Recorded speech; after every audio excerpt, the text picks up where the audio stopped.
What's going on, everybody? It's Anthony from #BeTheChange. Truth will set you free. And of course, now, blunt force discussion. I hope you guys have enjoyed the episodes that we have had to this point, the conversations we've had, those things that people have somehow in this country forgotten how to do, and talk about a little bit harder subjects and really talk about what's going on in the world. And I'm going to, lend myself to this conversation. I've got another person that agrees with a lot of my belief system on this episode.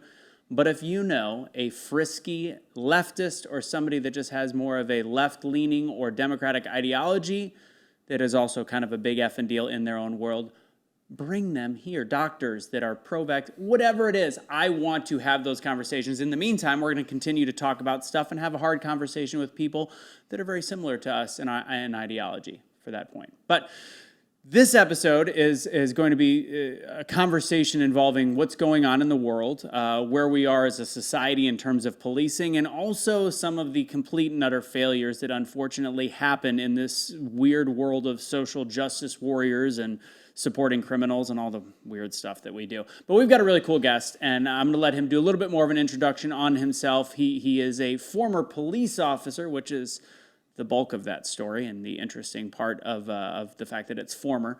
We'll get into that, of course. And also he works with a counter-human trafficking firm that we can't fully talk a ton about who they are, but what they do is pretty impressive. So we'll get into that as well. Ladies and gents, Jordan Nelson. What's up, brother? What's going on? Good to see you, man. Good to see you as well. Thanks for having me. Yeah, it's my pleasure. It's a good-looking hat you have on, but at one point I'm going to hook you up. I appreciate that. I think that's my compensation for being here today, right? Is a hat? Well, yeah, as an ex-cop and, you got a whole bunch of I'm still a little confused why I'm here, because I know that there's a double meaning of blunt force discussion. Yeah. Big effing deal, right? Yeah. And I am not that. Well, you got the tattoos, you play the part really well, and as we're going to get into, as I said, the police department that had to spend some money on your court case would probably say, if you weren't a big effing deal, then they probably shouldn't have spent the money. They should have just let you wallow in millions of dollars. And we'll get into that, but they got a pretty solid deal out of the thing. Yeah. So, yeah, man. Thanks for having me. No problem. It's a pleasure. This is what's cool about this is my, with litigation and the media. Of course, the media doesn't want to report both sides of the story. No. So this is actually, though this occurred, the actual incident occurred almost 10 years ago from where we are now. Yeah. The court case occurred almost 6 years later, or about 5 years after that. And subsequently, this is the first time I've ever shared my perspective. I was never allowed to do any interviews. It was more, that's the coaching behind that was just going to be, you're perpetuating the news cycle. Let's let this die off. Awesome. So glad to be able to have this conversation now. And we're going to talk about a wide range of things in terms of policing. We're going to talk about his story, which is a microcosm of everything that's actually happening in the world of policing. We're going to talk also about police failures, and we're going to do Shot Seat this week, and we're having a little fun with it. That girl has got a lot of ice cream. She just dropped some. That is, somebody help her. Help her with the ice cream. She's like, I'll take it, and she's going to eat the rest of it. We also have your lovely wife here as well. So it's going to be a fun show, because you and I, we all got to meet each other a couple weeks ago, and we talked. And the great thing is about people that are kind of like us, salt of the earth is what I'll call it, is we can actually have a conversation, talk about different things we agree with, disagree with, and at the end of the day, we realize the world right now is a little bit of garbage. Yeah, absolutely. Yeah. And not everything that we discussed we share the same viewpoint on. Right. But that's the importance of sharing, and truly like meaningful dialogue is you don't have to share those views with everybody. I mean, I think beards are for bitches and mustaches are for real men. It's, what did I tell you the first time I met you? I was like, oh, are you a fireman? Which is, of course, because I'm hot. Yeah. God, it's an awkward. I'm sorry that you had to see that, but I mean, I don't know which way he dabbles all the time. No, I was just impressed. Thinking that you were a fireman, I was impressed that you weren't taking a nap. And you had just allegedly come from work, which is super rare. Yeah. I'm surprised that you haven't beaten more black guys. Okay, that's too far. Too far. I was waiting for that one to come. That's awesome. All right, and that's actually, sadly, where we're going to go a little bit with this conversation. Before we get into the actual case, in this world where we don't respect cops enough, and I think that's probably the root of our problem in terms of crime in this country, sure as shit to me as in guns. You were a former police officer, SWAT. Why did you go into the world of policing? Man, exactly that. I had an immense respect. So I was second generation. My dad was a police officer. I remember being a kid watching him get ready for work. I actually had my own belt that had, obviously a fake gun, my fake pair of handcuffs, everything. And I would get dressed in my little uniform while my dad got dressed to actually go and be a police officer when I was super small. And man, I loved hearing his stories about truly helping people. And dude, there's going to be so much of this that sounds so cliche, but it's genuine, and it's what I grew up on and what I saw modeled for me. And my dad is by no means a perfect man, but there was a lot of really great qualities instilled by him, and a lot of that came from life lessons, I think, around what he experienced as a police officer. And I saw that modeled, and I loved it. I fell in love with it. I went to school initially, played baseball in college, and what position were you? I was a shortstop. Oh, so you actually worked? Okay. Yeah, I was a first baseman and pitcher. If there was a position for firefighters. Now, man, some of my best buddies are firefighters, and they might see this, and they know I love them. And by the way, I have never been, just to be very clear, I've never been a firefighter. I just rock the mustache. Yeah, there's a bunch of guys that would be super jealous of that mustache, though. So it happens.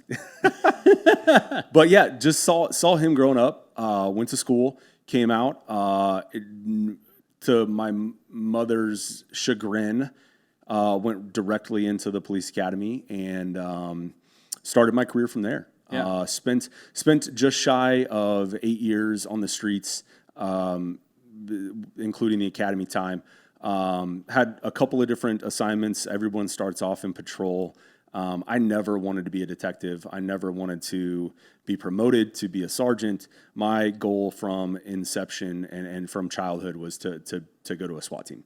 I wanted to. It's the shows, everything you read, everything you see, the movies about it is like, man, that's what I want to do. And so you got to do some minimum requirements. You got to be on 3 years before you can do that. So I went to patrol directly out of the academy. Was there for about a year, went to an undercover task force that worked with one of our detective units as kind of doing surveillance. We would track people.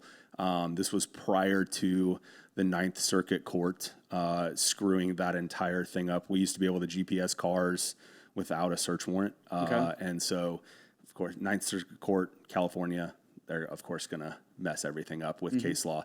So we did some cool stuff with that.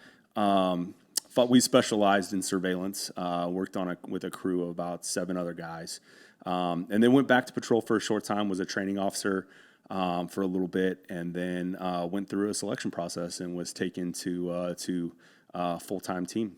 Got it. Yep. So what was before we get into kind of the why you left, but once you were there, what was your favorite part about being a SWAT officer, police officer? Man, favorite part about being a police officer in general is typically you are someone's last resort. You are what kind of in that stopgap between peace and utter chaos. Yeah. And getting to really truly solve problems for people to the best of your ability or within the parameters that you're given by law is that, man, that's like. That's a special feeling. Not everybody gets to experience that. Favorite part about being on our, so we weren't allowed to call it SWAT. SWAT's too aggressive. The team that I was on was called the Tactical Response Team, which went by TRT for short, or TAC. When did that become too aggressive or something you couldn't say? Prior to my time there, it was kind of always that way from my understanding. The woke culture has started. It started a long time ago, brother. Yeah. It's slipped its way in there. Just can't call it SWAT. It's yeah, too no, tough. SWAT's too aggressive. It's triggering. Like there was even rules and parameters around, like, so obviously we wore BDU pants. We wore all black BDU pants, like Under Armour t-shirts with like what are called like jump out vests over top and like drop down leg holsters and stuff. And they were even very cautious of like where we could go in that uniform. Like, oh no, because you were triggering. It was aggressive looking. I'll give you that. But, all of our stuff is exposed as opposed to being in a gun belt. I bet that aggressive-looking gear thrown in front of an elementary school would stop an asshole from coming in. I'm just throwing that out there. I don't know if we're going to get to that. Oh, we will. Holy buckets. Yeah. That's a lot to digest. And that is one of the responsibilities on said SWAT team was to teach active shooter response. And we will just give a little icebreaker there. That's not how you do it, Uvalde. No. That's 1,000% the opposite of what you do. That is how you sanitize your hands, though, in the middle of an active shooter. Either that or that's how, and I saw some things that I believe just came out today of the guy texting and checking his phone. I didn't see that part. Casey and I, who's in the back room, who's going to help us out with some of the clips on the show, we went through the hour of not just the 4-minute clip, and it's like there's so many just things like what is happening with that, and then the weird, and it's unfortunate because I hate a freeze frame that misinterprets a situation, but for a guy before the shooter was taken down to be getting hand sanitizer to me is just absolutely ridiculous. Did you see that clip? So I haven't watched any clips. Smart. And the reason why is I read the time breakdown. Mm-hmm. And just based off of what I know from my training and my experience, I know that that's not, I'm hoping that there is some type of mitigating circumstance. There's not. I'm going to give you a spoiler alert. It's pretty bad. I'm hoping. And I'm also cognizant of what we're about to talk about. A video of me doing my duties as a police officer has been shifted in the media and taken completely out of context. True. So I am cognizant and mindful of, man, you never want a Monday morning quarterbacking officer because you don't have the information and you don't have the experiences that they are experiencing real time in a stressful, situation. That's not fair. No, it's not. And so I try to look at it objectively. I don't want to view a video. I don't want to see any of that. I'm looking at sheer facts of a timeline of what guys were doing, and it's not right. It's not good. And I'm with you. I hate the money. And I was very like, let's pump the brakes in the beginning, like shaming the police officers, because again, my first intention is always like they're human beings as well, and let's just wait. Watching the hour something of the ineptitude, it's like, this is where people say if you're going to call it a failure, call it the failure. I have to call it the failure. But we might get a little bit more into that at one point. But I want to finish up your story as a cop and then get into what happened. But so why did you end up leaving the force? So as you know, there's and you were Kansas City. We haven't said that. So you were I was with Kansas City, Missouri, and Kansas City, Missouri Tactical Response Unit, aka SWAT. Sorry, TRT or TAC. Yep. Whatever. Yep. Yeah. This incident actually occurred just before I went to our tactical response team, and I was in patrol. And we received your question was, why did I leave? Yeah. Not the story. The common misconception here, and there's some media or internet buzz around this. A lot of people think I was fired. Yeah. I was 1,000% not fired. I left actually in 2016 on my own accord. I had a friend of a friend who, so I came on in 2000. I was hired in 2007. Hit the streets in 2008. Well, that's right in the middle of financial crisis, right? Mm-hmm. So my academy class, we did not have the budget to hire officers. So I was a part of a federal grant to hire officers. Mm-hmm. Well, thankful for the opportunity and thankful that I had that job, but they didn't write in pay raises. So no one, and there's a portion of the, subsequent years, 09, 10, 11, where no one got raises. Yeah. So we were in really, by the time I had made it to a tactical team, I was still making the same as the kids coming out of the academy. And so typically I hate the whole like, well, how much money did you make? You're not a police officer anymore. So I want to have the conversation because I think that I think it's very important for people to realize that police officers they really get paid a lot like teachers. It's not really much different. So what was, when you are, again, facing bullets in the line of fire, being on a tactical response, aka SWAT, what was your rate that was locked in? $51,000 a year. risking your life on a daily basis. What's crazy is that per our department's policy, we did not qualify for hazardous pay increase. The only people that got hazardous pay were bomb techs and canine officers. Yeah. Interesting. And maybe motorcycle guys, like the wheel guys. Got it. One of my best buddies, I can't specifically remember. I think they might have gotten it. That's a 1,000% the most dangerous job on the police department. A wheel officer. Really? Absolutely. Those guys go down all the time. Interesting. I guess people just don't pay attention. They don't pay attention to motorcycles. Texting and driving. Yeah, well, yeah, the people pull out in front of them. And they don't even pull over when they're like it's a motorcycle, which is ironic because they can go faster than anybody else. Right? Yeah. So, we $51,000, man. Give or take a touch, but yeah, that was the rate. Yeah, that's crazy. Which is not a lot. Which I make it bet Kansas City teacher at that time was probably about the same, and they only work 9 months here. And that's not saying anything negative about teachers in any way, shape, or form. Everybody's got their purpose, but I think people that are automatically, and it's an important precedent to set, those that are automatically judging police officers like that's their job. It is. But a teacher isn't really risking their life unless you think COVID's going to kill you, which we could have a whole nother discussion on why that's ridiculous for the most part. But it is, no matter how you look at it, a dangerous job, and daily becoming a more dangerous job because of the rhetoric that's out there. You never know, man. Yeah, it's it was I was around for the kind of the inception of the BLM, the Michael Brown. Yeah, Michael Brown. And I grew up in St. Louis, so you're pretty dang close. So yep. You were what years did you serve? I was there 07 through 16. 16. So Michael Brown was what, 2012?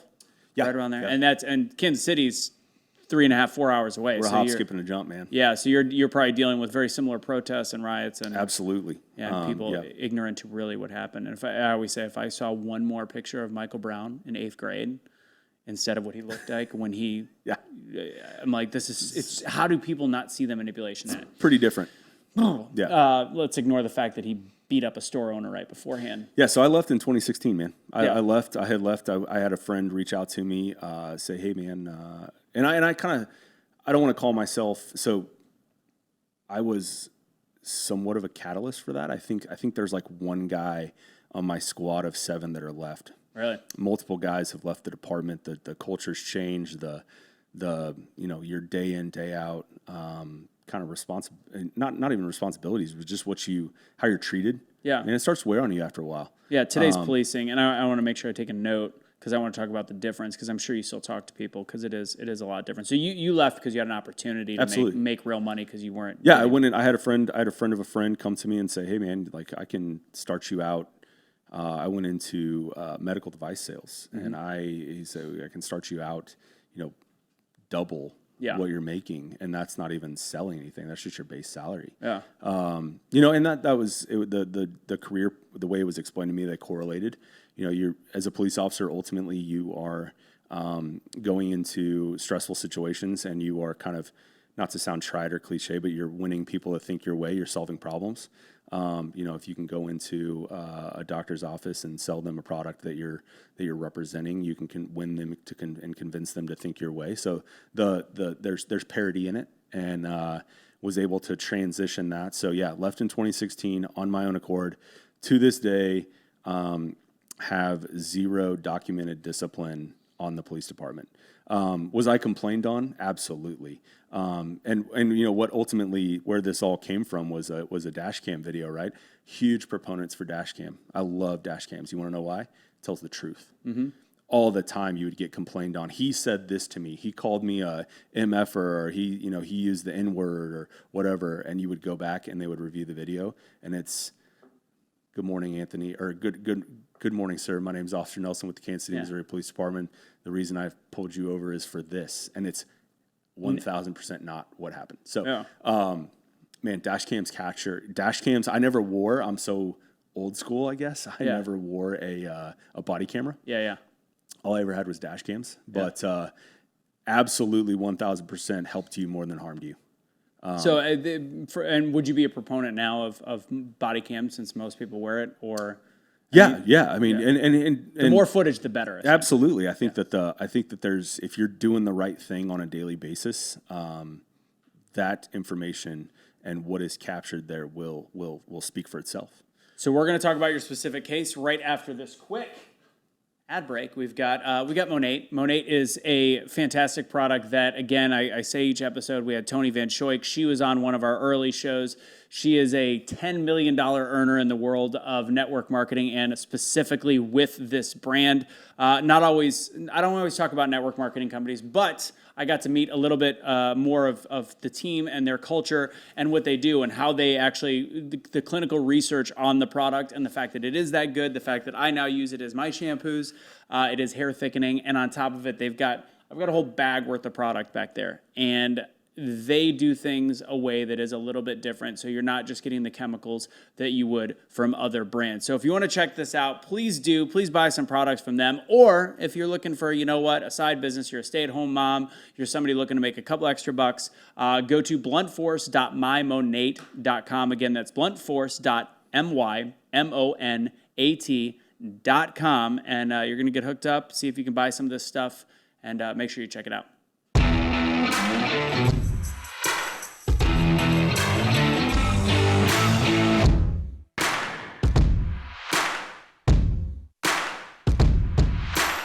Alrighty, now this is where we get into. We're gonna play a video. We're gonna have you kind of talk us through it. I want you to preface it. Casey's in back. He's gonna show it in a second. But before we show this video, where do we want to start? Give the backstory of the fallout.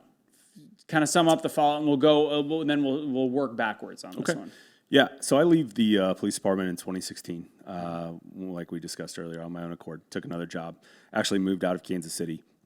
And I go about my business. I end up, by only the blessing of the good Lord above, find my way to Texas, working in the medical device sales industry. I'm actually in a case with one of my doctors, and I get a missed phone call from a Kansas City number. I'm like, that's interesting. Okay. Well, after I get out of the case, I check my voicemails, and I have a voicemail from a news reporter for the Kansas City Star requesting comment on the recently, as recent as that morning, federal lawsuit that came about in regard to excessive force and a civil rights violation for an arrest. And I'm like, obviously have no clue.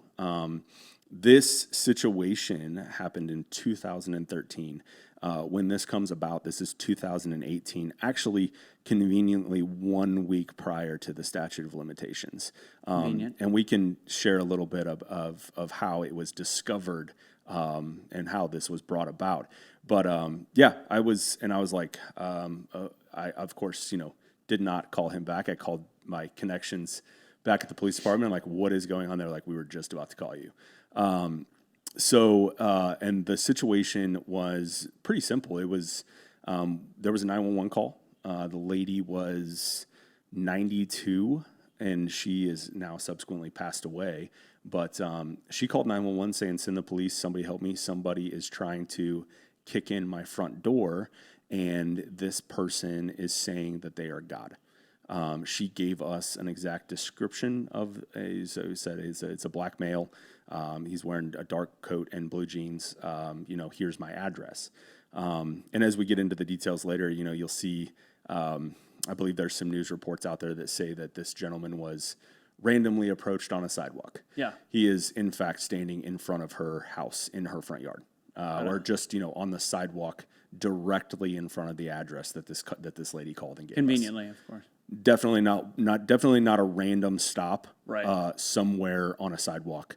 And there's context, there's pretense of why we're getting there. So we're going to talk about, I think you and I have talked about it before, but we're going to talk about, he was high on PCP. Right. And how did you know that? Did you know that going in? So it was actually, we had an idea. So it was dispatched as a party being high on PCP. Well, when you say you're God, typically that's a telltale sign. So and that's a precursor to hallucinations and out-of-body experiences that come with PCP. And to level set, and I am not a scientist. This is all based off of things. Do you know what a woman is? I do. Okay, all right, yeah. just checking. I want to make sure. No, I mean, that puts you one step ahead of SCOTUS. Yeah, but, I saw the law professor get absolutely destroyed by Josh Hawley, who also I heard about that. I haven't from seen Kansas it. City. Yeah, he. Yeah. I haven't seen. I think the last group that was here was talking about. Did you hear about the Josh Hawley takedown? I'll have to check it out. The later. people who listen to this, which have to be in the tens of thousands, should be. If you do not know about Josh Hawley, that dude should be president. I'm a Josh Hawley fan. That guy's a stud. Yeah. So yeah, we go. So this comes in and credit, huge credit. Unsung heroes in law enforcement, dispatchers. Amazing, dude. They become really protective of their officers. I mean, imagine there's movies out there that have kind of gone into the psyche around that, right. and so even some of like the PTSD that they experience hearing I'm sure. situations not only on 911 calls but on radio traffic, like police officers' radios, and they're in a room and can't do anything. Can't do anything. Yeah, I can't imagine. Helpless. I can't imagine. That's an interesting. I never really thought about it like that. I can't imagine it. And so, dude, they are awesome. So the dispatcher actually identifies based off of the actions that the man, he's trying to kick in this lady's door. So it's not just a first degree residential burglary in progress. It's based off of his comments saying, "Let me in, I'm God." Yeah. And based off of what we had experienced in the weeks to days previous to that, PCP usually travels in batches. They'll bring it to a city, or it's quote unquote brewed.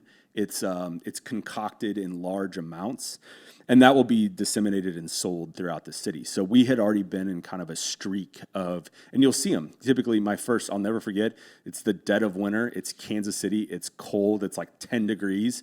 My partner and I are driving down the road, and underneath a highway overpass, at the very last minute, I slam on my brakes because there is just a naked man standing. I mean, you've seen the old football films of guys with their helmets off and it's just steaming, right? Yeah. Because it's so cold and their body temperature is so high, right? That's an entire body, just butt naked in the middle of the road, in the middle of the night, and you're like, what in the world? So, and there's a little bit to unpack. Oddly matches up with your guys' first date too, which is super weird. Yeah, weird. Side caveat, I can't give you too much of a hard time. I had a mustache on our first date. Why? Because I messed up shaving my beard or trimming my beard. Well, you didn't go full. You didn't. You know what? I'm going to go full Monty. I'm not going to lie. I'm a bold guy. I don't know if I would show up on a first date with a mustache. Yeah, it's a story for another day. But I showed up on and hey, it worked out. I'm married. I'm married to the most mustache amazing. is also a cop thing too, but just maybe not as much as firefighters. Okay, so can we show the clip? Yeah, Casey, we can start off. Let's go ahead and have Joe and Casey bring up this clip. So I'm going to, since there's a podcast and people are seeing, so on December 6, 2013, people can read. So go ahead and explain. You want to stop right there for a second. So pause it for me, Case. So we, like I said, this is literally in the front yard. That's her vehicle. He is still on technically the scene. And what do we know so far when we show up? Well, we know that he's supposed to be wearing a dark jacket and blue jeans. Matches description. We know that he's supposed to be an African-American male. And it's literally at the address. So I'm like, hey, we've got our guy here. What do we know prior to this? Is this really 5:56 p.m.? So it's winter. So it's winter. So it's gotten early. Yeah, it's gotten dark early. Yeah, absolutely. So we know, and this goes back into this is dispatched as a party high on PCP. So per our department policy, there are supposed to be 4 officers and a sergeant sent, and that may have changed. On December 6th, 2013, it was 4 officers and a sergeant. So our sergeant, the sergeant that answered up for the radio call, it takes him a little bit to get there, and that's you'll see there's some conversation at the end. But so we have enough to go in and answer this call and go on scene. The legs that you see there, where the headlights of the police car are coming through, that's me, and I'm approaching. I've already made verbal. There is no verbal, or there's no audio to this. I've already said, turn around, face away from me and get on your knees. Got it. Are you the closest police officer, or are you the one further behind? No, I'm the closest one where you see the light really shining through the legs. That's me as I approach. I've already addressed him. I've said, hey, get on the ground, turn away from me, get on the ground, and show me your hands. So he shows me his hands, but he turns. He spins to me. And I've actually already, I have my weapon out, because when we first pull up, which it cuts, the video starts, it's edited to where you don't see. Of course it is. But I have my gun out because I can't see his hands. Right, and I can't see him right now, which in this day and age, we know how fast that can escalate. So he actually has them. The reason he can't, they're in line with his body. He has his hands out. He does have his hands. Does? Okay. So and it's tough to see because of the lighting, but we did, obviously, within the lawsuit, we did a huge debrief of this, and so there's a point where you freeze frame it and you zoom in real good. You can actually see me holster my weapon once he has his hands out. Okay. So he turns, he spins towards me, which is not what I asked him to do. So we have a little bit of, okay, he's not following what would be considered instructions. Not and reasonable. Mm-hmm. That's a reasonable request. Yeah. For a police officer to make, is to say, turn around and get on your knees, face away from me, because we want to have the odds in our advantage as we approach. But Casey, you can go ahead and move forward. It's a super short video, so we're approaching. Everybody's coming up. I've talked to him, and pause it real quick, Casey. There was a moment there where he's audibly visually wavering, and he's like, he can't barely stand up. Another sign of being high on PCP. Mm-hmm. On the audio, or not on the audio, there is no audio. As I'm approaching, I can also hear there is a super very, very recognizable sound for police officers. They will make this clicking sound with their tongue. It dries out their mouth, and they'll click their tongue super loud, and we hear it as we're walking in the street. So, that's what law enforcement is. You have building blocks as you go through this, and you're like, okay, is it reasonable at this moment to think that he's high on PCP? And also, I'm allowed to bring in a huge portion of my experience and my training to this. Yeah. Well, by this time, 4 or 5, getting close to 5 years on, I've experienced hundreds of fights with people high on PCP. And a lot of people think that PCP makes you super strong. It doesn't. PCP detaches some nerve receptors in the brain, mu receptors. Like I said, I'm not a scientist. Right. This is kind of low level stuff here. Detaches mu receptors in the brain that the brain tells the body, I'm getting tired. Okay. So they'll fight, they'll run till the day is long, brother. They will go forever, and they're super dangerous because a lot of times they don't feel pain as well. So, contrary to woke beliefs, as a police officer, you are allowed to use pain compliance in someone that does not, comply with your lawful orders or reasonable requests. And so they can't feel it. And 90+% of my experiences up until this point has been a fight to the death, where there's a reason we send 4 officers and a sergeant, because it's not enough for 2 to go and handle these calls. Right. These guys are. Think about now when you're not allowed to put a knee anywhere on the person. You're not allowed to do, and I don't know how you feel about chokeholds, but there's a lot of stuff that you have to do to subdue the person before you either have to shoot or whatever. And if you're not allowed to do those things, it leaves you with one option, which is shoot. So there's, let's start with this. You're probably referring to George Floyd. Sure. And you're referring to Chauvin, right? Chauvin, Floyd, and the chokeholds, I think Freddie Gray, I believe, whatever it was. Interesting fact, the widely taught people call it a chokehold. It is technically called the lateral vascular neck restraint. Right. And it was invented by the Kansas City, Missouri Police Department. Interesting. By Sergeant Jim Lindell back in the 70s. It was used widely and super successful with... I believe, and I can't, like I said, I can't speak to in the time I've been gone, but there were no deaths resulted from the lateral vascular neck restraint. It's a freak accident. I mean, I think it's Freddie Gray that I'm thinking of. He's like 400 and something pounds. Like there was other reasons. It's just Now the Chauvin thing, brother. Yeah. Not cool. No, I agree. Yeah. No, he definitely that was wrong because it was too long. It wasn't listening. It wasn't paying attention at the same time. I mean, toxicology results also. And there's issues. There are such thing as bad cops, and you know what? Good cops hate bad cops. Absolutely. And I think that's shifted. You know, and I've been painted into a corner as a bad cop. Yeah.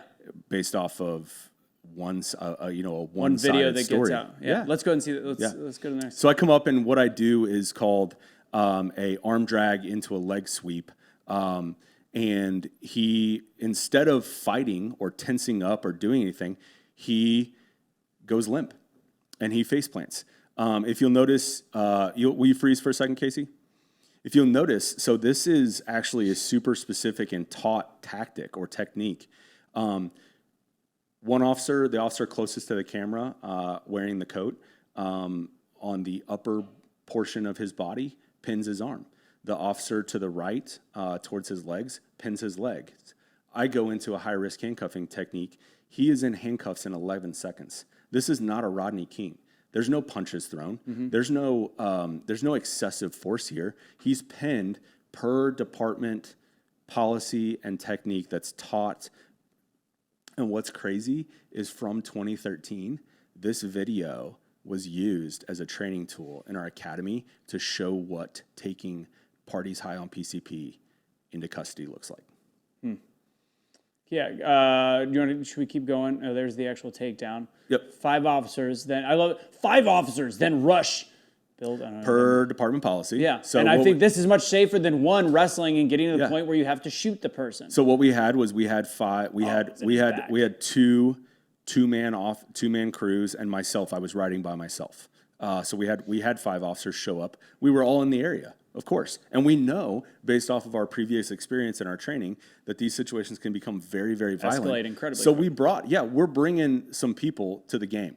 Go ahead, go rewind that statement because again, this video was. You don't have to go back that far. It was, go ahead and just play it from this point. But this is so manipulative. It was done by ACLU. Put this video out. There's like 54,000 views. You don't even want to look at the comments. They might have even been shut off. But it's so inflammatory. One officer who kept his knee in Bill's back, essentially for the 12 seconds to handcuff him, and then they're going to talk about how afterwards. He was showing Officer Nelson even reenacted the takedown. He was as I mentioned, you want to pause it there, Casey. As I mentioned, per policy, 4 officers and a sergeant, right? So what we have here is even though I used the lowest level of force allowed. The lowest level is just verbal. Verbal instruction. I used one level above that, which is open hand defensive tactics. I used the department approved defensive tactic here where, the problem was it resulted in injury. So, the sergeant, there's a use of force document that's filled out that describes everything. It's like a secondary police report that describes everything that went into this. So per my policy, a sergeant has to, when a use of force is made, a sergeant has to respond to that scene, and they want to know what's going on. It's like I'm required to tell him and show him, what did you do? Well, here's what I did, and here's why I did it. And they're making it out to be that you are bragging about your takedown of the guy, and I'm talking about as he lays on the ground, he's arrested with his hand. It's the rhetoric that's the issue. And there's an ambulance on the way. Yeah. He gets medical attention. The other officers are tending to, and checking. They're searching him. To which, newsflash and shocker here, in possession of PCP, had it in a bottle on his person. Yeah. He made a lot of he admitted to a lot of things. So he went to the emergency room. Go ahead and play the rest out because you're going to see his face real quick. Yeah. He had a busted lip and I believe a chipped tooth. There we go. So we'll let this play out. It's only about 20 seconds. You being just the asshole you were, bragging about it. Yeah. And why we sued, and we'll get into that in a second. This use of force should be the last option. I'm sorry, very rarely it happens on the show. It's a fucking criminal. He was about to break into somebody's house. A 92-year-old lady. And a 92-year-old lady, and all of a sudden we care about a guy that just has a simple busted lip out of it. To me, this is, if you want to know why we have a growing amount of crime in this country, it's because we, for some odd reason, are taking the side of a guy with a bloody lip that was high on drugs, trying to accost or break into a 92-year-old woman's house, and because of maybe his skin color, the ACLU and people and social media people of the world think that police officers are bad. This is one of the biggest problems facing our society. I don't understand where the skin color comes in here. Is it my fault? Is it our police department's fault? Is it my fault as the responding officer that I'm white and he's black? No. My longest tenured partner on the police department, black guy, was in my wedding. Like, we used to be accused of racism all the time. And my favorite part of what Aaron would respond with, he's no longer with the police department. He's actually now a United States Marshal. Wow. People would be like, man, you arrested me because I'm black. No, I'm not. I'm arresting you because you broke the law. And Aaron would, like, wherever he was in this scenario, he would, like, kind of, remember the Step Brothers, where they're in the job interview and he peers around he would peer around and be like, we are arresting you. Yeah. And he's a black guy. And so where in this does race come into play? It's a criminal, and that's why it's so important to talk about. We live in such a weird world where the criminals have been allowed to kind of run free. And I want to just take a couple more minutes on this topic, so kind of sum this up. We can circle back at the end, but so why did they end up suing? So it was actually the way this came about. So he made a official complaint about the excessive force that he felt we used. Mm-hmm. It was reviewed by a third party. In Kansas City, we have an Office of Community Complaints. Mm-hmm. It was reviewed, and it wasn't just not agreed with. It was actually, so there's certain levels of their response, and it was the highest level which is unsubstantiated, which means they proved that it was, in fact, not excessive force, citing that I used department-approved technique, right? Mm-hmm. So that's the first level. He filed a official complaint. We said, no thanks, or not. I'm sure somebody told him to file that complaint. Not we. Yeah. The third party, no affiliation. Arbiter, yeah. No affiliation other than reviewing our actions. Right. No one from the police department is employed there. They're a third party organization. And they review our actions. And they said unsubstantiated. Not just unfounded, like, hey, we couldn't really decide. So, there's substantiated, unfounded, and then unsubstantiated. It was unsubstantiated. Yeah. So like I said, that happens in 2013. I leave the department in 2016. I find myself in the wonderful, amazing place we call Texas. I received this phone call. He had attempted on a couple of occasions to file a lawsuit prior to this. And those attorneys would take him on as a client, kind of, I don't know what the right word is, pro bono, but where he wouldn't have to pay anything up front, and they would basically take a portion of his of what they won, right? He tried it on 4 attempts, and this is all information that came from the Attorney General's office of Missouri, the Western District of Missouri. He had made 4 attempts to try to sue the police department and myself. Every single time, they got the police report, the toxicology report, the dash cam video, the supplemental report from the ER doctor where he wakes up in the ER and says, what happened? And Sir, you did a lot of drugs. That's what happened. No, he said he wakes up, says, what happened? The last thing I remember, I was smoking a stick. Okay. Admits to being high, doesn't know what he's doing, completely consistent with PCP and everything, right? And every single time of those 4 times he tried to sue, the attorneys dropped him. They got the facts and they're like, not worth my time, man. Yeah. Why?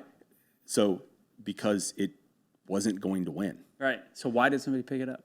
So Mr. Bills gets arrested for another felony this time a much more substantial felony. What number felony was this? I believe it was number 7 was what I was told. Lucky charm. Gets to, as a part of a plea deal, gets to throw out some convictions from the past. And as long as he pleads guilty to this new trafficking offense. Gets a public defender. You realize how ridiculous this sounds, right? Yeah, no, I absolutely do.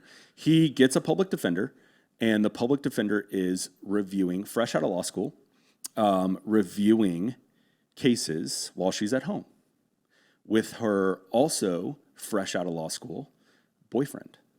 And mind you, I cannot confirm this. This is what I am being told by my legal representation. This is how it comes about.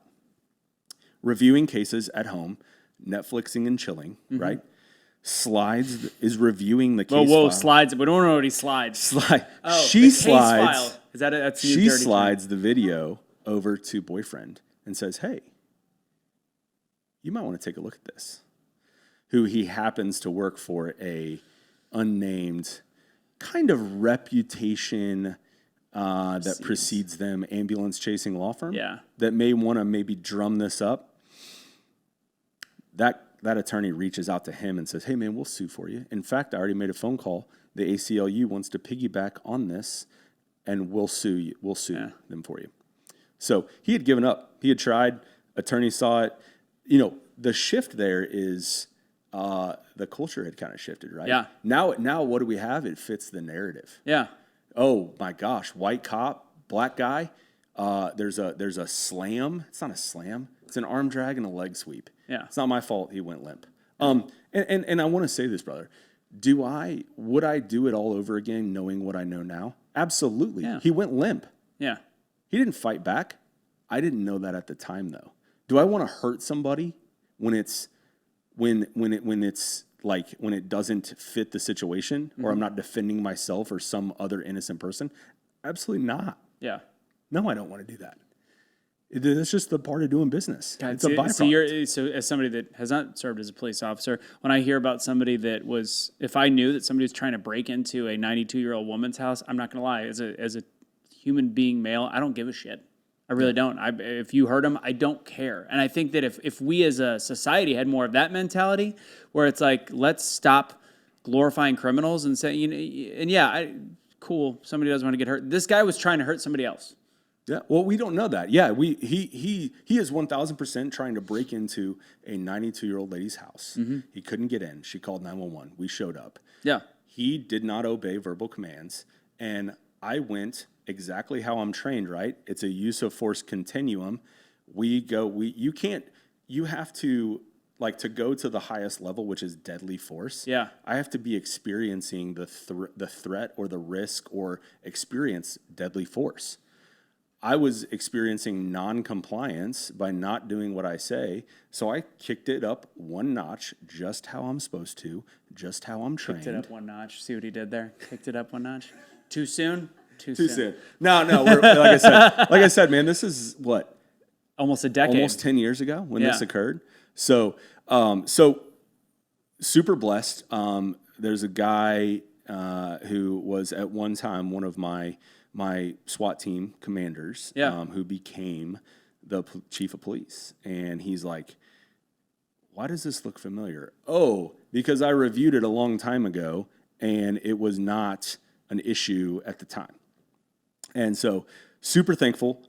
He was the chief of police in Kansas City, and he said, "Hey, we'll represent you," because they didn't sue the police department, which is what they normally do. Yeah. They got deep pockets. They came after me, sued me for several $1 million.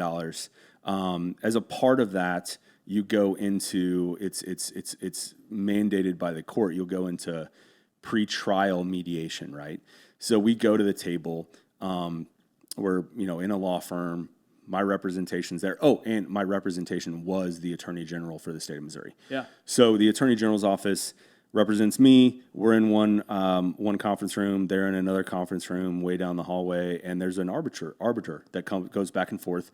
And we stair-stepped that multi-million-dollar ask down to $20,000. Mm-hmm. And at that point, the police department, which, man... You wanted to take it all the way. Not only myself, the AG. the AG, wonderful folks, they're like, no, this is a trend. When it fits the narrative, people file lawsuits because they know it's an easy money grab. Because ultimately, though it's not a quote unquote business, the police department is run by a business, and it is like a business, and they're self-insured. So if they know doing the right thing and taking this to trial and trying to win, there is a chance that they could lose, right? Well, they had weighed the cost benefit analysis here, right? Yeah. And it was going to cost them $70,000 to take it to trial. So they said, whoa, we've negotiated well under that. This is a savings. Yeah. This is a great deal. We don't admit guilt. We give them $20,000 and they go away. Yep. I was pissed, bro. Pissed. All right, so we only have a few more minutes left for the Webeam people, just in case they do cut it at the 58 minutes. So what I'm going to do real quick, first off, as we can see, there's a lot of crazy things going on in this world. We got American farmers. They're warning us about food shortages, not able to grow enough food this year. Ukraine's not even allowed to share their food. Who knows what they're doing over there. This means that you need to stockpile emergency food storage. Get the recommended minimum, 3 months worth per person in your family. You can save $150 right now of 3-month emergency food kit from My Patriot Supply.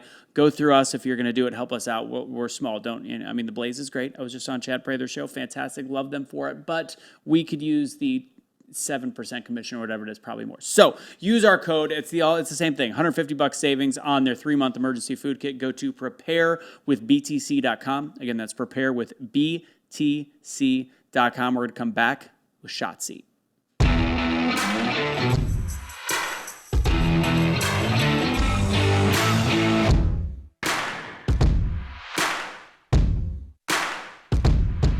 All right, we'll make it really small. He's got to get the police official.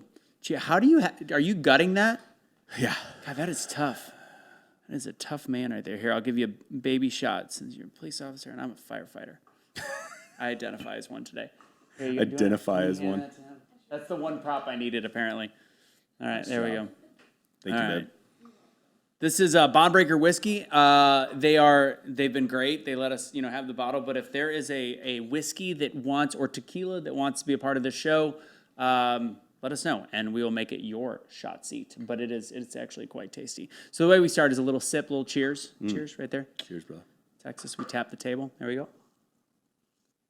Okay, the way Bondbreaker Shot Seat works, actually, since it's going to be close on time, let's just get into kind of everything. If you like the stuff, the gear that we have, we've got awakenotwokestore.com, and please help support this show by going to patreon.com/bluntforce-discussion. Yeah, that was good. God, you are Johnny on the spot, Joe. Well done. All right, so the way Shot Seat now is going to work. I'm going to fire off some quick questions. We've got a whopping about 5 minutes to do this segment, and then we're going to do the Webeam wrap, and then we're going to come back for the last bit of conversation. I'm going to ask you some, if it's a difficult question or if you just feel like drinking, take a little sip. It's pretty good, pretty smooth for an inexpensive whiskey, not too bad. But just answer quickly to whatever you want to think, whatever you think about it. So first question. I'm ready. How do we stop school shootings? I saw a thing the other day that was really great. Our veterans would be a great asset to put in that place. You train up a lot of guys that I know struggle to find their place after coming back from active duty. I think that's an amazing idea. They're experienced, they're already trained. It gives them a sense of pride in something that they can use their gifts and their abilities and their training towards. I think that's how you stop school shootings, is you put veterans. Who funds it?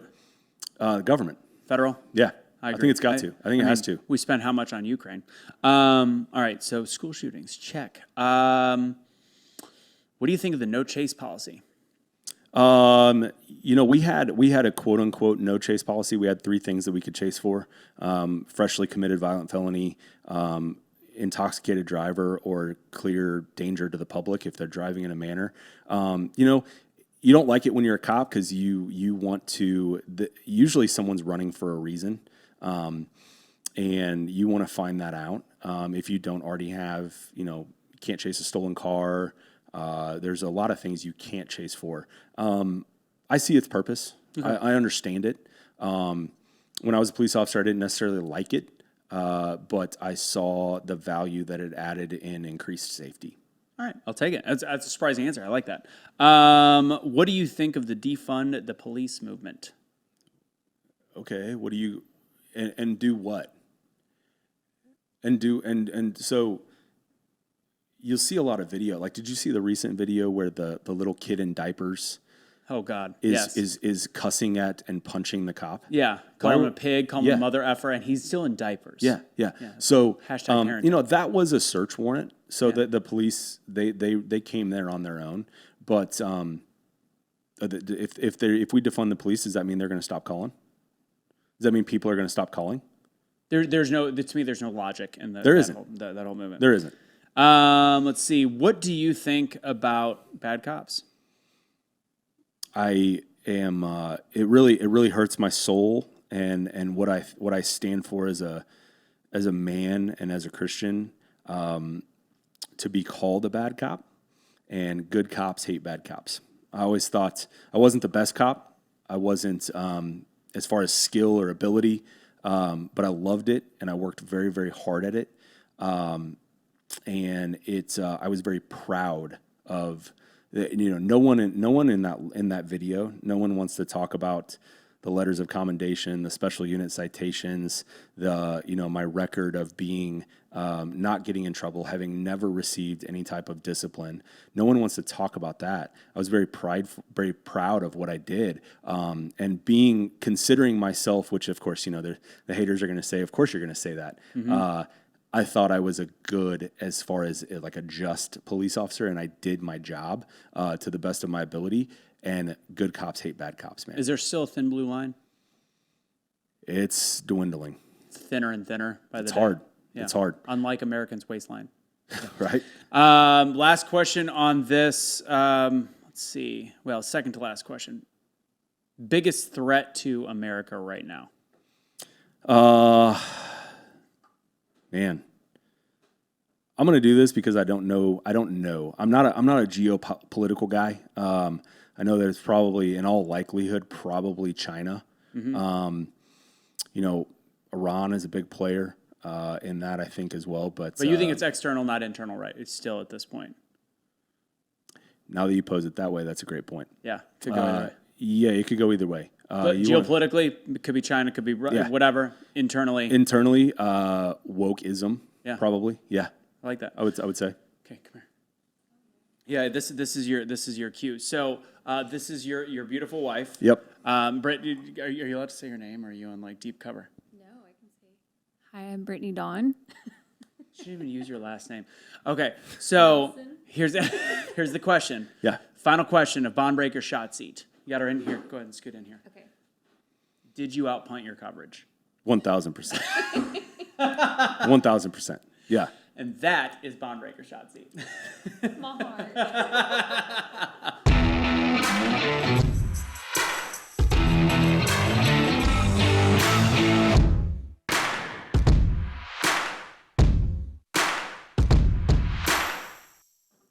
Joe, you got compliments from the crew here on your song choice and putting that all together. I'm seeing we're dead on time, and then we're going to come back with a little bonus stuff. But if you're watching on WeBeam TV, make sure you subscribe to all of our stuff, our channels. Just look for what is this show called? Blunt Force Discussion on all the podcast networks. Big freaking deal. Big friggin' deals. Oh, and then with that said, this last thing, which hat you going with? I hate to hurt your heart here. No, it's I'm going okay, with the one you're wearing. I have so many of these. So you're getting the BFD hat right there. Casey, that camo one's for you, brother. There you go.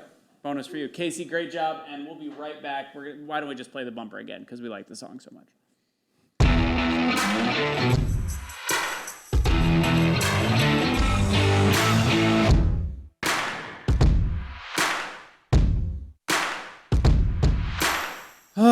All right, so there's a couple things. You do counter human trafficking, and that's probably how we're going to end the show. But I think what's important, just because it's timely, obviously, is talking a little bit of Uvalde. Yeah. And your opinions on that, because again, I think the key, and I think that people, they look at bootlickers, that they call us, that we're not willing to call out bad policing and what's going on. What is your broad scope picture of that, the whole incident that happened there? I am hopeful that there is an extenuating circumstance that we don't know through reviewing what happened. Because in my mind, from what I've read so far, and like I said, I haven't watched a video. I don't want to. I read the timeline, and it's too long. Yeah. And it's not, after way back, I mean, I was in high school when we had the first quote unquote school shooting. There has been a lot of things that have come about of good, sound, tried and true tactics to responding to those. And Uvalde wasn't that. Yeah.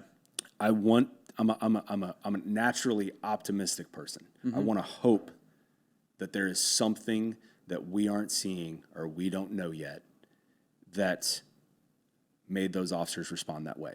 If there because is there's not, a law, and people don't know this. I think it was after Parkland. Yep. It's either after Parkland or the other Sandy Hook, where you actually don't have to listen to your commander on a school shooting. You can essentially go rogue. I believe as though that's it. Yeah, I mean, we had a policy in Kansas City where if it was considered a tactical deployment, myself as just a tactical response officer could actually outrank a patrol captain. Yeah.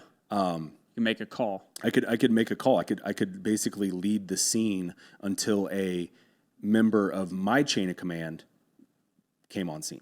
Do you think it's weird? Do you think it has anything to do with our last 2 years? That I know the police officers, I mean, they still had to wear masks. They still had to comply. We have this weird level of compliance where we all act like sheep at this point. Do you think the last 2 years of us being utter and complete, pussies as a country or as a world even, led to the police officers, nobody being willing to have a individual thought and go, there's children in there, we need to go no matter what? That is, like I said, that's the consensus mentality upon active shooter, especially in school situations. Yeah. In the school setting, the accepted response is you don't even wait for backup. Even if you're a single person crew, you go. And I remember we had an active shooter in Kansas City while I was in the academy, where a great friend of mine actually ended up being shot in it. But there were police officers from my department.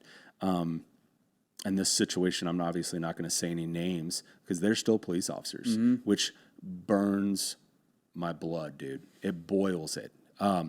This active shooter went through a Target. Yeah, it's not hard to find. It's not hard to look up and see what event I'm speaking of. There's an active shooter that went into a Target, and there is surveillance video of police officers hiding inside clothes racks. The circular clothes racks that you would get into to hide from your mother when you're a child. Yeah, I was going to say, as a little kid would or hiding under cash registers. That's not why you do the job. Yeah. I felt bad about, speaking of the clothing, you made me think of the police officer in L.A. like 6 months ago that accidentally killed the person that was in the dressing room when they were firing. That's the unfortunate circumstance where, that's why I wouldn't want to be a cop right now. Literally, you can do no right. You could do when you're doing no wrong, you're still not doing right. It's just, it's unfortunate, no matter what. You can go down a rabbit hole of qualified immunity. You can go down. The courts have said, which, I mean, what the sad part is that when you used to say the courts have said, that garnered a certain amount of respect. We've lost that in our country. Yeah. Nobody respects what courts say anymore. Our own president doesn't even respect the Supreme Court. Courts have said that you don't have to be right, you just have to be reasonable. And there are super unfortunate events that happen. When you pull your trigger, you need to know where your bullet is going and what is beyond it. That's a simple, basic cardinal rule of firearm safety. Yeah. And so there are unfortunate incidents, but as a whole, it's a really tough job right now, man. And I have fielded so many calls. I was kind of the first of my buddies to jet out and go do something else. I would love to say that I was smart enough to see the writing on the wall of where our country was going. But I saw a little bit of it. But that's the problem is one incident 6 years later, good or bad, for the most part, you were a well-respected police officer. Yeah, I mean, I think I'm in the 99.9 percentile of success rate on the calls or situations that I handled. So you're the person we want as a police officer. So that's the problem. So anybody, the people that, and tell me, do you think this is true? Right now, the only people that are saying, screw it, I want to be a police officer, are probably the people that we don't want to be police officers. Because they want to get, there's no way right now, you're no longer patrolling a neighborhood. You are dealing with, on occasion, patrolling a neighborhood, and on another occasion, doing a traffic stop that could lead to somebody shooting at you. You got to be kind of a hard ass at this point. We don't want hard asses because they're the ones that are making more mistakes. We have the leftist ideology has force-fed this current state we are in. Well, and you can't find good people. I just read an article this week where New York NYPD, they lowered their qualifications. When it's one of those things that's like, that doesn't make sense when it comes to like the defund the police. Shouldn't we be more expectant? I'm all about law enforcement should be held to a higher standard. On or off duty. Right. You're held to a higher standard. Yeah. Right? Well, we're lowering the minimum qualifications or standards for physical fitness so we can get more recruits. Right. How about we address the real issue? And that's because you're struggling to get recruits because Everybody you've hates bent the police knee officers. to this leftist woke mentality and nobody wants to be a cop. Yeah. And it's funny you bring up the funding too. So Uvalde, one of the people on our Truth Will Set You Free show, they went through the line item in the budget. Uvalde had $8,000 for special training for a whole year. That was their budget. Didn't they just get through it though? Didn't they just have it? But for $8,000 barely buys lunch for the whole crew. Like in all reality, we miss budgets in a lot of ways. There should be more funding for police. That's the only thing Biden has ever said correct. Besides, I wipe my own ass, which I still don't know if that's truly him. But no, he has never once been a advocate of the defund the police movement. That's the only thing that I'm actually pro on him for. I can appreciate that. And that's about it, because in all reality, we do need to fund more. And that's not like saying like, oh, the left goes, oh, you're giving more money to white supremacists. No, we're giving more money to make sure that there isn't circumstances. But right now, we're at a place, Chicago, I have friends that are Chicago police officers that are God bless them, dude. God bless them. 28 days straight because they don't have enough people they have to work without a break. And you're expecting them to not make a mistake for what, 60 grand a year, 80 grand, even 80? Who cares? It's to me, this is such a problem. So we're going to overwork our underpaid police officers. That hold a But a weapon. long time ago, we addressed this issue in another industry, right? Pilots. TSA put in minimum standards for their amount of time that they can fly and the amount of time that they have for rest. Not just like, and that includes like travel to and from the airport. Mm-hmm. We put that in a long time ago. Why? You don't want a tired, overworked pilot flying your plane, do you?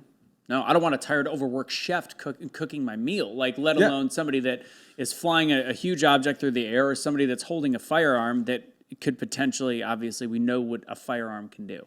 Yeah, and there's tons of studies out there about sleep deprivation and the tricks and the unfortunate things that it can do to decision making and alertness.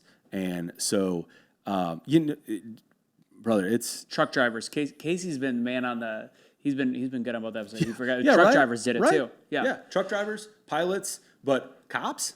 No, And let's overwork the them. super simple. We already have a case study out.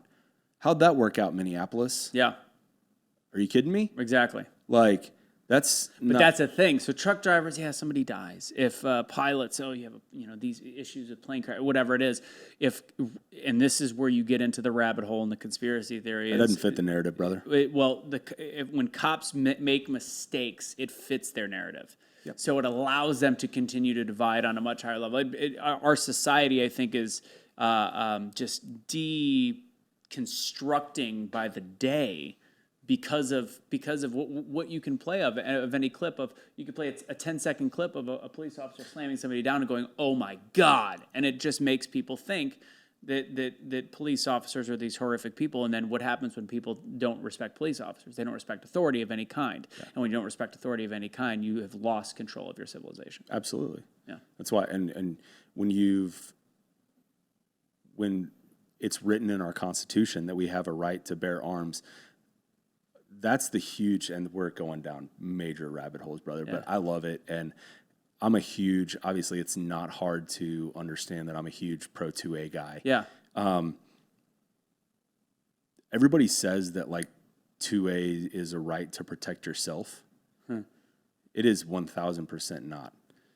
The Second Amendment was put in the Constitution to protect a tyrannical government. Yeah. And to give the ability for the people, like, hey, Nancy, your office and your building, that belongs to the people. Mm-hmm. The people. Yeah. The Second Amendment gives us the right to bear arms to protect from a tyrannical government. Yeah. You're not getting them back. It's not about hunting. I mean, Sorry, Beto. Yeah. Sorry, everybody wants to run that back to, like, you don't need an AR platform to hunt. I'm not using it to hunt. Why don't we stop talking about hunting? Yeah. Let's get back to protecting oneself the issue. And against the government, whether it's, I mean, it's not even home defense, but that is one reason to have an AR. I mean, let's be honest, there's a lot of illegal ARs out there. It is a big rabbit hole. It's a big rabbit hole. The gun thing's a great conversation too. But I forgot, I want to go back. I'll be back for that one if I get a hat. If you get a hat, The gun control issue. Like, if I can kind of get the camo one, I would come back for that. Are you having? No, I stand by my decision because that's a good looking hat. That's a bad looking mustache and a good looking hat. Oh God. A hat can overcome a lot of things. Look at me. It's a good hat. All right, we forgot one major part of your story. Yeah. The fact that it still travels with you. Oh yeah. I forgot about that. So you had a rough couple months when you got married, which most people do. I'm just kidding. It was no offense. Mine had nothing to do with the actual marriage. It had to do with the marriage. So we've got about 5-10 minutes left. I want you to talk about that, and then really quick what you guys do with human trafficking. So how did this 2013 situation that was resolved again in 2018, how did it follow you into your professional career in Texas? Yeah, I had had some success in medical device sales. Really loved it. Even though it's not pity, they had pity for you. Yeah, absolutely. Yeah. I was recruited by a headhunter to go to a different company. Yeah. We'll leave the name out of that company, but I accepted that job last August, and so almost a year ago, and everything was great. I was getting married in September, so went through training, was about to had started my new job, and I went on my honeymoon. And I came back, and my first day, trained, equipped, ready to go out into the field and sell the product that I represented for that company. I received a phone call in the morning asking, not even asking, demanding. What year is this? This is just last year, man. So 2021? Yeah. Okay. I received a phone call saying that I needed to be on a conference call with HR like in 15 minutes. I'd already been to, you're an early riser in the medical device field. Surgeries start usually at 7, so you're in the OR by 6. I'd already made a couple of calls on doctors. This is about 9 o'clock in the morning. They're like, hey, we need you to hop on this conference call. I was able to gather enough information, but I was fired immediately from my job in medical device for an incident that happened in 2013 that was no criminal charges. Let's remember this. It was a civil lawsuit. There was never any criminal charges. Even the district attorney office in Kansas City, who happens to also be the head of the Democratic Party for the state of Missouri, that's convenient, right? Mm-hmm. Declined to pursue any type of criminal charges way back when it first happened. So it has continued to haunt me. But because we are in 2021 on this absolute woketopia of Woketopia. Bull crap. Can that be a shirt idea? I've thought about doing woke. We have a wide range of shirts at store.com. You should set up a. We should just have it right back just here. T-shirt ideas. You know what Let's whiteboard this. When I wear my Unvaccinated Lives Matter shirt every time, it's just like I know who my people are, and people are always like, I can't wait to buy that shirt. I want to buy that shirt. Would you, if you like the damn shirt, actually go buy it. It's literally like $25. Anyways, but I think I should just set up at a flea market in a very Republican area. Actually, it's not even that anymore, for God's sakes. Have you seen the Trump stores? Oh, and that's a whole like. No, I know one of the guys. The big black dude runs it out here. He's the Let's Go Brandon van. Those crack me up. Bus. Oh, it's great. Those crack me up everywhere. Yeah, no, they're so good. Yeah. Who are you voting for?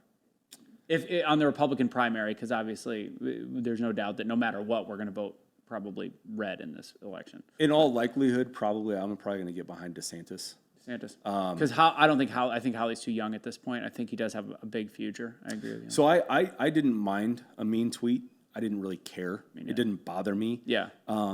What I don't want to risk is I have seen what a Democratic administration has done to our country. And so I want the best odds to take that back and stabilize our country before we completely lose it. Yeah. And I don't think that President Trump, although I have Utmost respect. respect, I didn't care about mean tweets. And that was a social experiment of like your buddy becoming president. Yeah. Like we've all got that friend that's just going to say, they're not beholden to anybody. They don't care. They have deep pockets. They're not going to say the right thing, quote unquote, just because they're fearful of like who's funding them. Right. That was what happens when your buddy becomes president. But I think right now, I mean, there's the fissure in this country is pretty bad. So, again, if Trump is who came out, absolutely, I'm going to be voting for him out of that. But I think there's so many other options. I don't love his ties. He does now have ties to the pharmaceutical industry. That bothers me a lot. He's very pro-vaccine. I know he's not pro-mandate, but I still think there's some weird stuff there. I for a while I championed, I think you and I might have talked about it, I'm a big Rand Paul fan. Come to find out he had some ties to remdesivir. We had Dr. Brian Ardis on the show, and I did my own research, and he did. It was super weird. He pulled a Nancy Pelosi. I don't know if you know this. Right before, in February of 2020, they put his wife put their life savings, or a large portion of it, into Gilead. That's interesting. So I'm like, no, and when he talks a lot of shit about the Fauci, he is actually avoiding remdesivir, which I find interesting. By the way, did you know that Fauci yesterday was talking about we need to start putting masks back on? Not kidding. You got to put the. It's not happening. What we're looking at in the data, what we're looking at is that there's going to be an increase in the ninja variant. Do you know how stupid the ninja variant sounds? Whatever. So last question. Is that a new one? Oh, it's actually effing called the ninja. Did you know this? Oh, it's literally BA.5 ninja variant. It's literally. Can we come up? Let's just get a. Why have we not? So we have a naming process for hurricanes. Can we start a naming process for variants? Yeah, absolutely. Yeah, why not? Like just named after people. Yeah, for cars, for colors. If you ever looked at like the funny colors on cars, they do contests. I used to work with Nissan. Don't even get me down. Don't start it down the car color. My wife and I have argued many times about this because one of her favorite colors on a vehicle is midnight blue, and so she believes. I own two midnight blues. She believes that the sky at night is actually blue. And I had to explain to her that black is actually the absence of light, and night is created by the absence of light from the sun. So wouldn't it in fact be black? We're going to have a whole podcast just about that. Are you insane, or are you so sane you just blew my mind? I don't know. Okay, last 2 minutes. You can't, and it's probably good that we didn't have time to truly get to it because we weren't allowed to totally talk about it. But what you do now, how did you get into counter human trafficking, and what do you see out there? Is this a right wing conspiracy like human trafficking's not that big of a deal? No. Okay. I mean, even here in the DFW Metroplex, I mean, look, we just had 2 months ago where a girl was taken from American Airlines Center at a Dallas Mavericks game. Yeah. And then there's a whole thing about that where the police didn't want to not cooperate. The police didn't initially want to investigate that because they were like, call us back tomorrow. Mm-hmm. What? Like, no.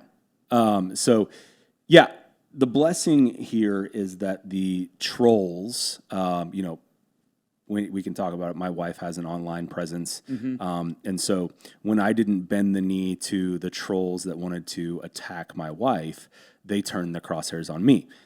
Subsequently ended up leading to, which it's a part of my story, but I'm so thankful that it happened. When I lost my job, I had an acquaintance here in DFW who comes from federal law enforcement background, had an anti-human trafficking organization that I actually, I mean, I have a job. It's not for the human trafficking organization, but I work for a global risk solutions management firm that does a lot of the work for the anti-human trafficking organization.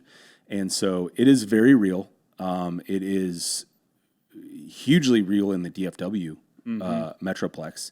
And yeah, it's something where we don't have, there's a lot of anti-human trafficking organizations out there that have huge social media, digital footprints. We are not. And usually, don't those people actually call you guys in the long run? They do. Yeah. Yeah. Which is fine. We do a lot of the somebody's operations. at least somebody's raising money, and you got there has to be. It's almost like a front man or like a launderer. You're laundering follows too. No, and it's not a bad thing. Anybody that brings awareness to the issue. The only issue that I take with, claiming rescues of people around the world that maybe you didn't necessarily do. I know where you're going with that. But sounds fruity. Yeah, well, it's interesting. So, but I volunteer a lot of my time, and we're actually encouraged to volunteer our time at the company that I work for, which will also remain probably nameless. But we do a lot of work for several organizations here in the DFW Metroplex. Super real. It's out there. Can I put? And this is something that I talked with your boss about, or the head of it, and I've heard this from my friend that works with the FBI actually in Wisconsin. And this is like a key learning message. We think everything is in terms of human trafficking is like the movie Taken with Liam Neeson. And I think that's what people think. And in all reality, a lot of these are, and correct me if I'm wrong, smaller operations. People that are just very manipulative. They're finding a way to make money, get girls and sometimes guys high, getting them hooked on stuff, and making them so afraid that they're afraid their family's going to get killed. They're afraid all these. And in all reality, not always, but for a large portion, they're low-level people that in all reality, if you are taken, run. Like, you can get out. They're not going to kill your family. Go to law enforcement. Actually do that. Would you say that's a good suggestion? Yeah, don't get me wrong. I mean, the cartel's involved. They absolutely are. But what you will find increasingly is that it is the mom and pop drug dealer. It's the low level, no real criminal savvy to them that are. And the thing that we're seeing a lot of it is from runaways. Mm-hmm. They're given shelter, they're kind of given attention, they're given kind of meaning, they're given drugs. So they get them hooked on that and they stay. And that's the way that they're keeping them there. But we just had, secondary to the American Airlines situation, there was just video not crazy far from where you and I are today of the guy in the Cadillac that is beating the crap out of the girl outside of, it was over in Frisco. And he's like, it's caught on security camera, and he's just beating the piss out of her, trying to drag her into the passenger seat to take off, gets her in the car, runs around, she opens the door, runs away. By that time, enough people had come around to realize what's going on, and he weighs his cost-benefit assessment there, and he's like, I got to get out of here. Yeah. And they end up catching him, and she was trafficked. She was a runaway. Fight back. Back. Do you have a quick 30-second or minute craziest story you've encountered since you've started working there that you can talk about? Golly, man, you threw that one on me. I was doing pretty good until then. Something you can't even, you couldn't fathom being a real thing. We do a lot of international work as well. One of the biggest things that we're seeing right now is organ trafficking, which is just, and then. Not to go down the rabbit hole again, but trafficking for religious sacrifice is a real thing in parts of our country or in our world, and that's just sick. Like children, I guess, yeah. So, yeah, it's one of those things. If that doesn't get you going every day, it's a real thing. This isn't like those crazy cures. No, it's very real. And organ trafficking, huge uptick. And where, labor trafficking has been around, child soldiers been around for a long time. A lot of the terrorist organizations in Africa will use child soldiers for different things. Those are the things that have been around a long time, but now they're snatching kids to get organs to do organ transplants in other countries. And there's one that is pretty prevalent internationally that may or may not share a southern border with our country that we should probably secure so that doesn't become more prevalent here in the United States. Agreed. Final words? Appreciate you having me, man. It's a great opportunity. Not the best color man in the business for nothing. No, just really appreciate the opportunity, and there's going to be some there's going to be some people that, even though I just appreciate the opportunity to share my perspective, never having it, and you're doing a great thing here, and keep it up. Thanks, man. Yeah. Appreciate it. So guys, please continue to follow. We're now getting into our 6, 7, 8, 9 shows. I hope you guys have been entertained, learned something, and also realize that in this episode, for example, it's important to realize how things are taken out of context. I have family members, a predominance of my family is on the left, that does not realize things like this are happening, or that Hunter Biden's cell phone and laptop are a real thing, because the way things are presented, they make things out to only have one viewpoint. Same goes with even the abortion issue.